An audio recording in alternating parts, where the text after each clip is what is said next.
हर हर महादेव। आज मैं आपको शिवलिंग और ज्योतिर्लिंग के बारे में बताऊंगा। इन दोनों में क्या अंतर है और इनकी क्या विशेष बातें हैं।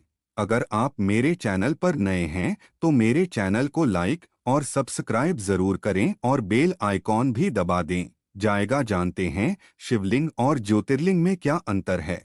भारत देश में हर गली में कम से कम एक मंदिर आपको शिवजी का मिल जाएगा। शिवजी के मंदिर में शिवलिंग की पूजा की जाती है और यही भगवान शिव का प्रतीक माना जाता है। शिवलिंग की पूजा करने के लिए अन्य देवी देवताओं के मंदिर की तरह किसी पुजारी या विद्वान की जरूरत नहीं पड़ती। देश भर में कई प्राचीन शिवलिंग हैं, कुछ स्वयंभू हैं तो कुछ मानव द्वारा निर्मित हैं। हिंदू धर्म में भगवान शिव की पूजा शिवलिंग और ज्योतिर्लिंग दोनों रूपों में की जाती है। ज्यादातर लोगों को शिवलिंग और ज्योतिर्लिंग के बीच का अंतर नहीं पता है। शिवलिंग पूरी दुनिया में हर जगह मिल जाएंगे, लेकिन ज्योतिर्लिंग सिर्फ 12 हैं।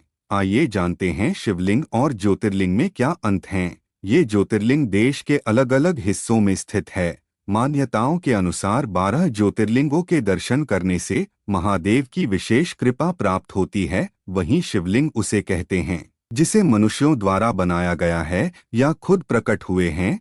शिव पुराण के मुताबिक शिवलिंग का अर्थ अनंत होता है, जिसका कोई अंत नहीं है।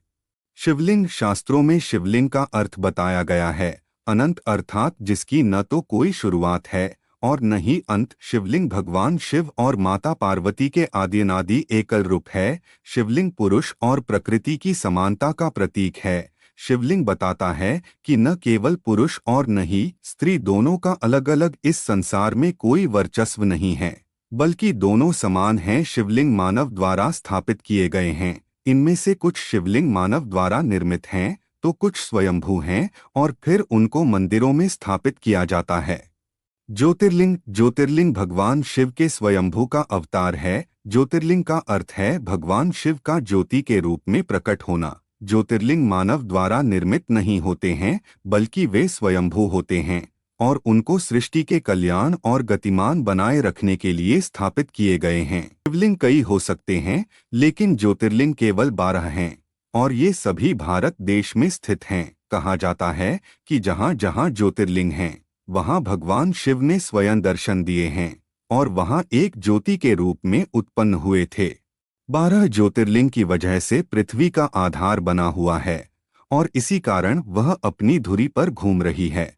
साथ ही इसी की वजह से पृथ्वी पर जीवन यापन बना हुआ है। ज्योतिर्लिंग की कथा। ज्योतिर्लिंग को लेकर शिव पुराण में एक कथा भी है। शिव पुराण अनुसार एक बार ब्रह्मा जी और विष्णु जी में इस बात को लेकर विवाद हो गया था कि दोनों में सर्वश्रेष्ठ कौन है, और दोनों ही अपने आप को श्रेष्ठ साबित करने पर डटे हुए थे। इस भ्रम को दूर करने के लिए भगवान शिव एक ज्योति स्तंभ के रूप में प्रकट हो गए थे, जिसकी न तो कोई शुरुआत थी और न ही कोई अंत था। ज्योतिर्लिंग में से आवाज आई, दोनों में से कोई भी ज्योतिर्लिंग का छोर नहीं देख पाया। उसके बाद तय हुआ कि ब्रह्मा जी और विष्णु जी से श्रेष्ठ यह दिव्य ज्योति है। इसी ज्योति स्तंभ को ज्योतिर्लिंग कहा गया। वहीं लिंग का अर्थ प्रतीक है, अर्थात भोलेनाथ का ज्योति के रूप में प्रकट होना और सृष्टि के निर्माण का प्रतीक। आइए जानते हैं उन 12 ज्योतिर्लिंग के बारे में। सोमेश्वर या सोमनाथ, यह प्रथम ज्योतिर्लिंग है जो गुजरात में है। इसे प्रभास तीर्थ कहते हैं। श्रीशैलम मल्लिकार्जुन द्वितीय ज्योतिर्लिंग है। यह आंध्र प्रदेश में श्रीशैल नामक पर्वत पर स्थित है। इसे दक्षिण का कैलाश भी माना गया है। महाकालेश्वर ज्योतिर्लिंग तृतीय ज्योतिर्लिंग है और यह मध्य प्रदेश के उज्जैन में स्थित है। इसे प्राचीन काल में अवंती भी कहा जाता था। ओंकारेश्वर चतुर्थ ज्योतिर्लिंग है। ओंकारेश्वर ज्योतिर्लिंग भी मध्य प्रदेश में है और यह नर्मदा नदी के तट पर स्थित है। केदारेश्वर पंचम ज्योतिर्लिंग है जो उत्तराखंड में हिमालय की चोटी पर स्थित है और यह केदारनाथ के नाम से विख्यात है। भीमाशंकर षष्ठम ज्योतिर्लिंग है। भीमाशंकर ज्योतिर्लिंग महाराष्ट्र में भीमा नदी के पास सह्याद्री पर्वत पर स्थित है। भीमा नदी इसी पर्वत से निकलती है। विश्वेश्वर ज्योतिर्लिंग काशी में विराजमान है और यह 7वां ज्योतिर्लिंग है। यह काशी विश्वनाथ के नाम से प्रसिद्ध है। त्र्यंबकेश्वर ज्योतिर्लिंग 8वां ज्योतिर्लिंग है और यह महाराष्ट्र के नासिक जिले में गोदावरी नदी के पास स्थित है। वैद्यनाथ महादेव को बैजनाथ भी कहते हैं और यह 9वां ज्योतिर्लिंग है जो झारखंड के देवघर में स्थापित है। इस स्थान को चिताभूमि भी कहा गया है।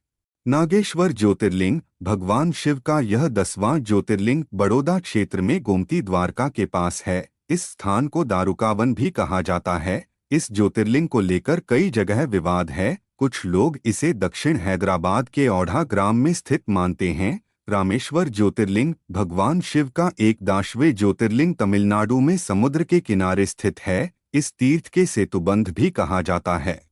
घुश्मेश्वर ज्योतिर्लिंग भगवान शिव का 12वां ज्योतिर्लिंग को घृष्णेश्वर या घुसरेनेश्वर के नाम से भी जाना जाता है। यह ज्योतिर्लिंग महाराष्ट्र के दौलताबाद में स्थित है।